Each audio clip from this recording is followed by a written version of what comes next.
Bien, bienvenidos a nuestra entrevista del día. La cosa en seguridad en nuestro país no pinta nada bien y para eso y para ahondar en este tema y por supuesto tener un mejor panorama de cómo también se desenvuelve Centroamérica en este tipo de situaciones, hemos invitado a don Luis Contreras, quien es salvadoreño y bueno, anda en nuestro país para algunas actividades y también para algunos seminarios en temas de seguridad. Don Luis es especialista en toda la parte de seguridad y también en criminología. También has dado pues obviamente una cátedra de este tema, no solo en El Salvador, sino que has cruzado las fronteras de este bello país centroamericano y en esta oportunidad estás acá en Costa Rica. Un placer tenerte acá en el set de Primero Noticias y bienvenido a Costa Rica. Ya lo hemos visto que anda paseando por ahí conociendo lugares. Sí, no, muchas gracias y qué bueno poder conversar con ustedes esta tarde, obviamente, y aportar un poco lo que hemos hecho, lo que se ha hecho en El Salvador para que se haya convertido en referente en seguridad a nivel regional, no solamente ya nacional, ¿verdad? Régimen de excepción en El Salvador es algo que, bueno, puso a El Salvador nuevamente en el ámbito mundial en temas noticiosos, todo lo que ha pasado. ¿Cómo ha sido esta experiencia,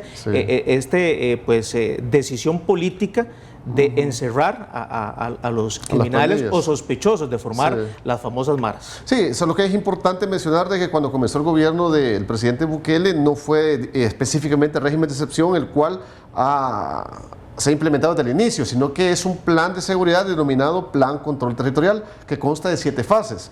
En gobiernos anteriores nunca se había tenido un plan estructurado, focalizado como el del gobierno actual de El Salvador.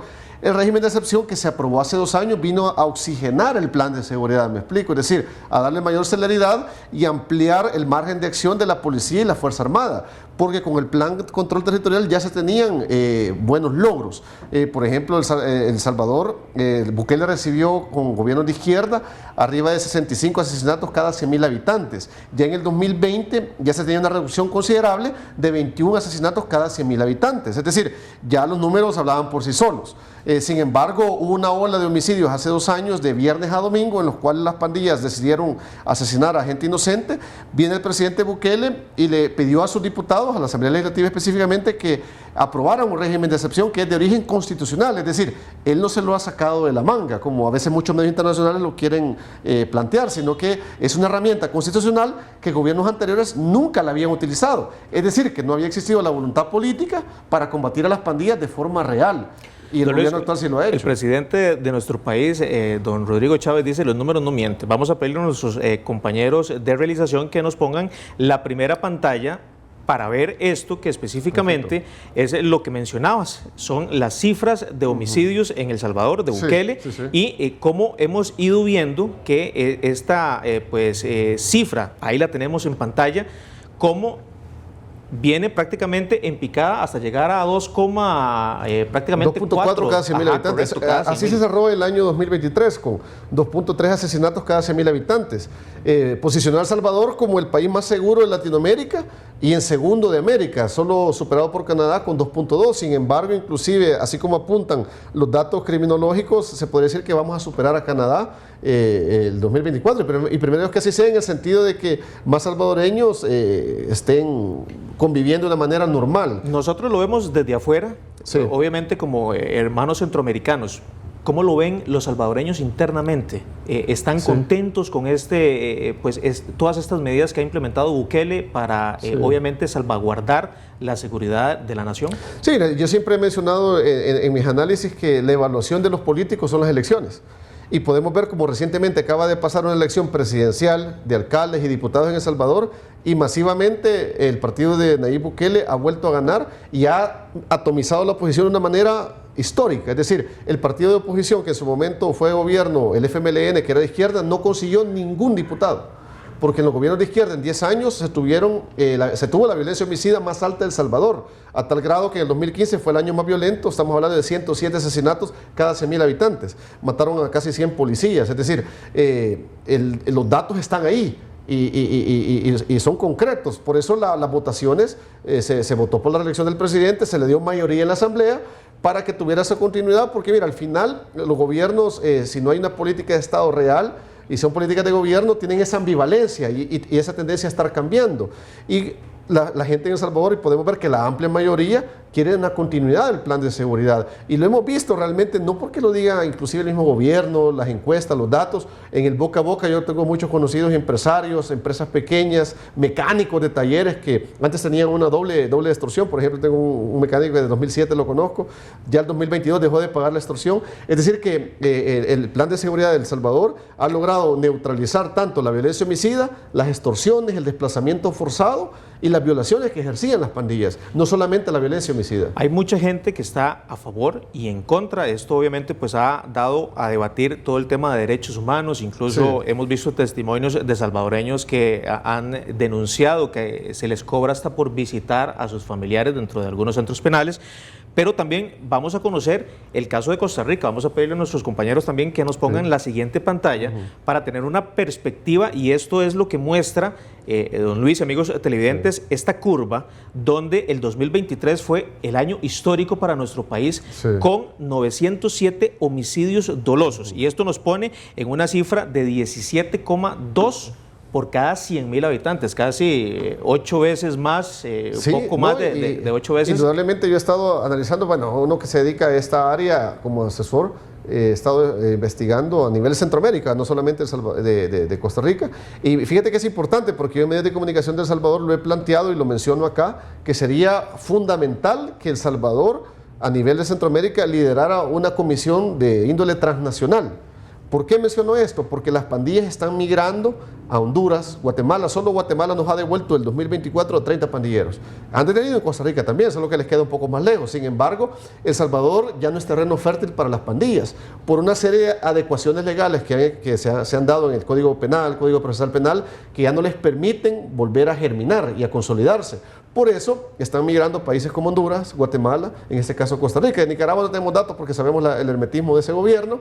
Sin embargo, es necesario que los gobiernos hermanos de Centroamérica tomen esas medidas, porque al final algo muy importante es seguridad, que el crimen no se elimina, se neutraliza, que es muy diferente. Al darle espacios, margen de acción vuelve a crecer. Por eso es importante darle esa continuidad. La pregunta del millón, y bueno, nuestro presidente Rodrigo Chávez ha estado muy anuente a adoptar algún tipo de medida similar a la de El Salvador. Incluso algunos diputados de nuestra Asamblea Legislativa no están conformes con este tipo de iniciativas. Está, por lo que conoces de nuestro país, Costa Rica podría adoptar algún tipo de medidas similar a este, Sí, fíjate que eso me preguntaban en Perú en diciembre en un foro también, y yo soy de la idea que cualquier país del mundo lo puede hacer. Lo que pasa es que se tienen que alinear los astros, como decimos coloquialmente. ¿Qué nos falta? Una voluntad política, no solamente el presidente, sabemos que la Asamblea Legislativa, el Congreso tiene que avalar también el Ministerio de Justicia. Es decir, es un andamiaje interinstitucional que tiene que funcionar. Y también sabemos de que Costa Rica tiene muchos años de tener una prevención social muy importante. Sin embargo, sabemos de que cuando la prevención social ya no basta, cuando hay que ejercer la coerción, la cuestión punitiva, hay que hacerlo. Pero muchos organismos internacionales vienen a posicionarse y a defender a los criminales, no solamente a las pandillas. En otros países hemos visto el caso de Colombia, el caso de la migración haitiana en Dominicana, y al final vuelven demasiado permisivos a los gobiernos, y al volverse muy permisivos es donde fluctúa nuevamente la delincuencia. No solo veamos en Costa Rica, veamos el caso de Francia, de España con la migración. Al final es muy importante saber identificar cuando hay un delito, que el Estado como tal tiene la facultad para poder ejercer una condena, el uso de la fuerza. No hay que omitirlo cuando es necesario. Obviamente de forma progresiva y diferenciada de la fuerza. Es decir, no torturas, no masacres, que es muy distinto a lo que se plantean muchos organismos internacionales que critican a El Salvador por eso. Y yo me pregunto, yo realmente, te soy franco, no entiendo la agenda de estos medios. A mí me ha pasado con medios de Europa, de Estados Unidos, que no entiendo la defensa hacia las pandillas, porque los quieren posicionar como que fueran delincuentes comunes, los cuales no lo son. Fíjate que el país de España, por ejemplo, sacaba un título recientemente donde mencionaba que Bukele ha construido el centro de confinamiento contra el terrorismo, que es el CECOT, solo pandilleros de máxima peligrosidad. El país de España, en su titular, menciona las pandillas, bueno, no le menciona ni pandillas, sino que dice, estos reclusos no volverán a conocer la libertad y el amor. Es decir, buscan romantizar, suavizar el accionar criminal de estas personas que desmembraban, violaban, decapitaban a salvadoreños inocentes. y está altamente comprobado, por eso están en el SECOT, que es el Centro de Confinamiento contra el Terrorismo. Eso en el tema de leyes. Sí. Y como ciudadanos, porque nosotros también hemos registrado denuncias al informar a diario todas las situaciones de violencia que ocurren en nuestro país a través del crimen organizado. La sociedad costarricense es una sociedad pues a veces un poco moralista y un poco a veces donde se han dado casos que se defiende al criminal por parte de la misma sociedad o incluso también recriminan hemos visto casos donde detienen a criminales hasta 20, 40 veces y entran y salen de los centros penales, incluso algunos centros penales obviamente en situaciones de hacinamiento porque hay mucha gente también encerrada y esto obviamente pues debatiría un tema, primero de infraestructura, de capacidad, de nuestra legislación y también de nuestras leyes para poder tener un centro como el que tiene El Salvador. Sí, por eso ahí podemos ver de que lo que se ha logrado en El Salvador no ha sido de la noche a la mañana, es decir, la cárcel de máxima seguridad no se hizo de un día para otro ni en meses, sino que tardó bastante tiempo y también la adecuación es al marco legal, no fue al inicio de la gestión de Bukele porque él no tenía una asamblea que le avalara eso, es más, siempre lo veían con un tinte ideológico y como le beneficiaba y potenciaba la imagen de Bukele, la oposición en su momento, que dominaba la asamblea, no le daba sus votos. Por eso la población determinó que en el 2021 le dio la mayoría de diputados. Y hoy se reiteró esa nueva reelección de tanto de Bukele, de muchos diputados y de alcaldes, porque recordemos que las alcaldías juegan un papel preponderante en brindar esa seguridad ciudadana, esa continuidad que el gobierno central también ejecuta. Es decir, es un andamiaje interinstitucional entre gobierno central, alcaldías, el Congreso o Asamblea Legislativa, lo cual en El Salvador y en muchos países, incluso en Sudamérica, está fallando. Por eso es importante mencionarlo. Fíjate que el BID, las Naciones Unidas han hecho muchos estudios donde mencionan que el problema de no combatir el crimen, no solamente el crimen organizado, no solamente las pandillas, sino que el narcotráfico, el caso del tráfico de drogas, es que estos comienzan a sustituir al Estado. Y lo que hizo Pablo Escobar en su momento, comienzan a brindarle viviendas, les dan dinero a las personas y comienzan a cooptar a esa población civil y a tener esa venia a favor. Si sabemos que Pablo Escobar llegó inclusive hasta el Congreso de la República. Al final, si no se erradica esa corrupción y si no existe una voluntad política para el gobierno que sea, el país que sea, difícilmente se va a poder combatir ya sea una estructura como las pandillas o como el narcotráfico, que es el que más permea en Costa Rica. Don Luis, el tiempo es oro en televisión. Un último mensaje final a toda la gente que nos observa allá en casa. Sí. Este año 2024 registra un número muy similar a las estadísticas del año histórico 2023. Un mensaje de esperanza, de soluciones que pueda tener el gobierno y las autoridades.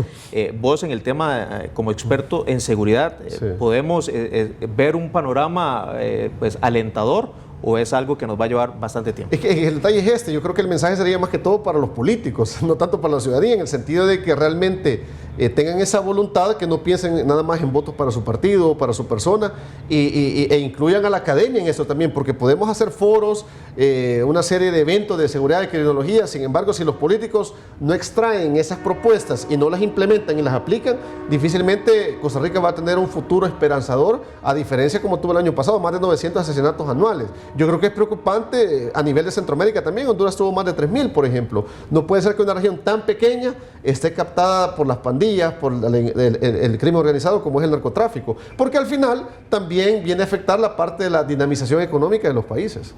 Perfecto, Luis, muchas gracias por estar con nosotros. Te agradecemos estos minutos. Vamos a seguir, por supuesto, hablando de todos esos temas. Ahí a través de Mariela te vamos a seguir contactando. Excelente. Y pues nuevamente agradecerte por darnos este panorama amplio de qué sucede en El Salvador y qué podría suceder en nuestro país. Perfecto.